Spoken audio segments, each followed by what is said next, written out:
Halo semuanya, kembali lagi di channel Solusi Super, channel yang akan membuat hidup kalian lebih super.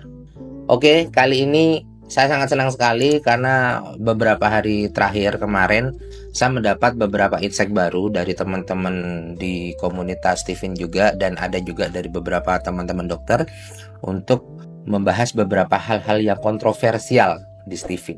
Nah, kali ini mungkin ini tema akan sedikit membingungkan, bukan membingungkan sebetulnya, agak sedikit ambigu ya. Karena kemarin ada beberapa, ternyata masih banyak di luaran sana yang menganggap Steven ini sesuatu hal yang kontroversial seperti itu. Ada hal unik yang saya baca dan ini baru saya ketahui kali ini, yaitu ternyata minat dan bakat anak bisa diukur dari sidik jari. Ini bagaimana ini penjelasannya? Kok dari sidik jari gitu kan?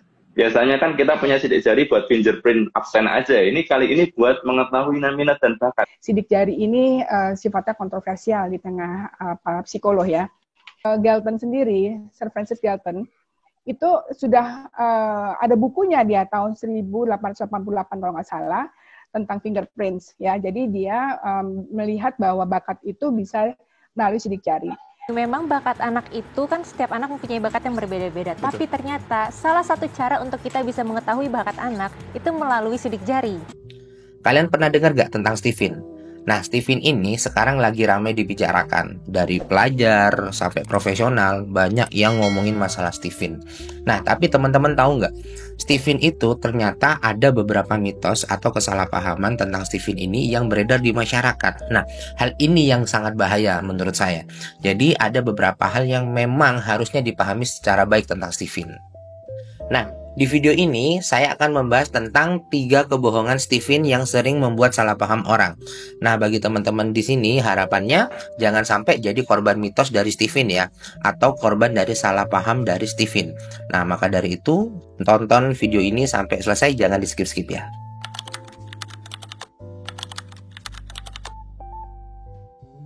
Oke, kita bahas tentang kebohongan pertama. Nah, kebohongan pertama ini ialah Steven ini yang banyak beredar di masyarakat, pemahamannya ya, saya ngomong pemahamannya. Jadi, masyarakat itu banyak yang menganggap Steven ini sudah menentukan nasib kita semua. Nah, jadi pemahaman ini sebetulnya menurut saya kurang tepat ya. Sebetulnya Steven ini bukan menentukan nasib ya. Jadi Steven ini bukan ramalan. Jadi Steven ini dia itu hanya untuk menentukan bagaimana tipe kepribadian kita. Dari tipe kecerdasan kita seperti apa, drive kita itu seperti apa. Nah, kenapa? Karena dari situ kita akan tahu belahan otak mana kita yang paling lebih sering aktif. Nah, seperti itu. Nah, belahan-belahan otak ini tentunya akan memiliki cara kerja yang berbeda. Nah, belahan otak ini karena dia mempunyai cara kerja yang berbeda, otomatis treatment yang harusnya dilakukan itu akan berbeda. Nah, ini berarti bukan karena memang Steven itu sudah menentukan nasib. Misal nih ya, oh kamu sensing gitu ya, karena sensing itu identik dengan harta gitu ya, dengan orang-orang yang memang suka dengan harta. Anggap aja kita analogikan misal dengan uang gitu ya. Oh berarti kalau kamu tipenya sensing, kamu nanti bakal kaya. Enggak gitu juga gitu loh. Jadi semua ini kita ngomong nasib ini gitu ya, kita itu tetap kita yang menentukan sendiri. Nah, Steven itu hanya membantu untuk menyediakan informasi. Oh, ternyata tipe saya itu sensing seperti itu. Nah, hal-hal yang harus saya lakukan apa? Berarti yang pertama ialah memaksimalkan potensi sensing saya gitu. Nah, kemudian yang kedua, bagaimana caranya agar kelemahan yang ada di sensing di diri saya gitu ya, itu tidak menjadi penghambat dalam hidup saya. Bisa dalam karir, dalam belajar, dan lain-lain. Nah, seperti itu. Jadi intinya, di Steven ini dia tidak menentukan nasib seseorang, tapi dia hanya menyajikan informasi dari tipe orang tersebut itu seperti apa. Sehingga diharapkan setelah orang itu tahu bagaimana tipenya dia, misal dia sensing atau thinking gitu ya, atau mungkin mesin kecerdasan yang lain gitu ya, dia akan bisa memaksimalkan potensi sesuai dengan mesin kecerdasannya masing-masing. Seperti itu.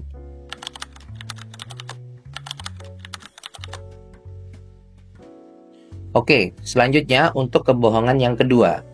Steven ini dianggap hanya berguna untuk orang dewasa. Jadi hanya untuk orang dewasa. Nah, ini 100% salah. Jadi sebetulnya Stephen itu kalau secara teori kita ya, itu bisa dimulai dari usia minimal 2 tahun. Tapi sebetulnya di bawah usia itu, selama sidik jari kita atau sidik jari klien yang mau diperiksa Stephen itu bisa terbaca, itu sudah bisa dilakukan tes Stephen seperti itu. Tapi memang kebanyakan rata-rata sidik jari bisa terbaca dengan sempurna di alat kita itu di usia 2 tahun. Nah, jadi tidak benar kalau Stephen ini hanya untuk orang dewasa. Tidak. Jadi Stephen ini bisa untuk anak-anak juga sampai dewasa. Malahan kalau saya secara pribadi merekomendasikan teman-teman ini kalau bisa seharusnya tes Stephen ini dilakukan sejak masih usia dini gitu loh. Jadi kenapa? Kita kembali lagi ya. Saya cerita sedikit tentang masalah fenotip gitu ya. Kalau teman-teman pernah ingat gitu ya atau pernah baca gitu, fenotip itu kan dipengaruhi ada 3 hal gitu ya. Yang pertama ada genetik, kemudian yang kedua ada lingkungan, kemudian yang ketiga ada karena interaksi keduanya gitu loh. Jadi genetik dan lingkungan ditambah interaksi keduanya. Kalau tidak ada interaksi keduanya maka tidak akan tercapai fenotipnya. Seperti itu. Nah, maka dari itu, kalau genetiknya kita sudah tahu dari awal gitu ya. Oh, misal ternyata genetiknya ini dia jago renang misal kayak gitu ya. Otomatis lingkungannya harusnya karena sudah tahu sejak awal, harusnya lingkungannya sudah disesuaikan. Tidak perlulah lingkungannya karena dia genetiknya berenang nggak usah diajarin terbang. Nah, contohnya seperti itu. Nah, otomatis akan lebih maksimal kalau memang Stephen ini dilakukan di usia dini.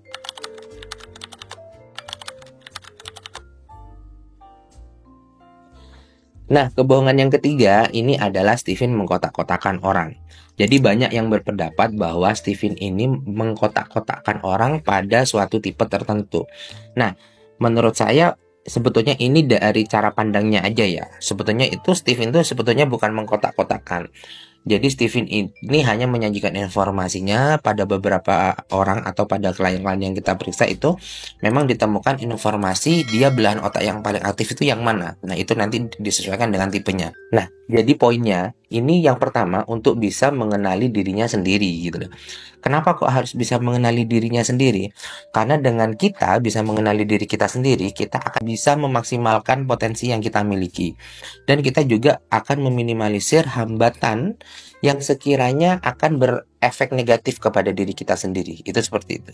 Nah, yang kedua, dengan tes Stephen ini kita jadi tahu, oh ternyata misalnya oh tetangga kita tipenya seperti ini dengan tipenya yang berbeda dengan kita gitu ya. Otomatis dengan kita tahu seperti itu kita akan jadi bisa lebih banyak belajar lagi. Oh, cara berkomunikasi dengan tetangga saya harusnya seperti ini. Oh, cara saya berkomunikasi dengan teman saya harusnya seperti ini. Bahkan dengan keluarga kita. Jadi bagaimana caranya berkomunikasi dengan keluarga kita yang memang tipe kepribadiannya berbeda dengan kita. Nah, seperti itu. Nah, jadi itu 3 kebohongan Stephen yang sering kita dengar di masyarakat. Semoga informasi dari video ini bisa membantu meluruskan stigma yang ada dan membantu teman-teman sekalian di sini semua bisa lebih bijak dalam memandang Stephen itu seperti apa. Mungkin itu video share saya kali ini. Semoga bermanfaat dan kita ketemu lagi di konten selanjutnya. Bye-bye.